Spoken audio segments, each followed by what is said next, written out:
বিজেপির জেলা সভাপতির বিরুদ্ধে ক্ষোভ উগড়ে দিলেন নারায়ণগড়ের বিজেপির ৩ নম্বর দক্ষিণ মণ্ডলের সভাপতি। প্রতিবাদে প্রায় ৩১ জনের গণ ইস্তফা। কোনো একজনের কথা মতো চলছেন জেলা সভাপতি। নারায়ণগড় ৩ নম্বর মণ্ডলে সভাপতিকে বাদ দিয়ে একজন কনভেনার নিযুক্ত করা হয়েছে। আমাদের সঙ্গে রয়েছেন আমাদের প্রতিনিধি শঙ্কর।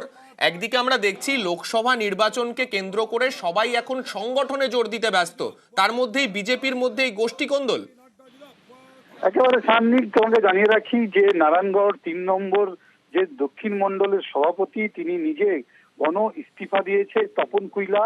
তার অভিযোগ যে জেলা সভাপতি কারো কোনো নেতাদের কথাতে চলছে এবং তার যে সংগঠন সে ভালো কাজ করছিল।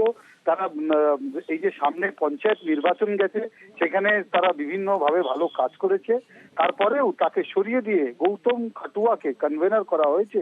আর এরই প্রতিবাদে বলা যায় যে দক্ষিণ মণ্ডলের যে সভাপতি তপন কুইলা সহ প্রায় ৩১ জন গণ ইস্তিফা দিয়েছেন এবং এই ইস্তিফার যে কপি তারা রাজ্য সভাপতি সুকান্ত মজুমদার ছাড়াও দিলীপ ঘোষ এবং শুভেন্দু অধিকারীকেও তারা পাঠিয়েছেন।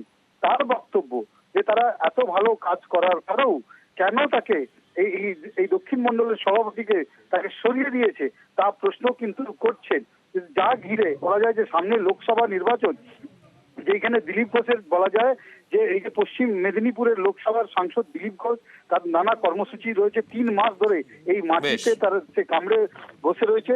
সেইখানে দলের মধ্যে এই ধরনের ঘটনা ঘিরে ব্যাপক চাঞ্চল্য ছড়িয়েছে। অর্থাৎ দিলীপ ঘোষের জেলাতেই এই রকম গোষ্ঠী কোন্দল অনেকটাই অস্বস্তি বাড়াবে বিজেপির, তা বলা যায়। ধন্যবাদ শঙ্কর।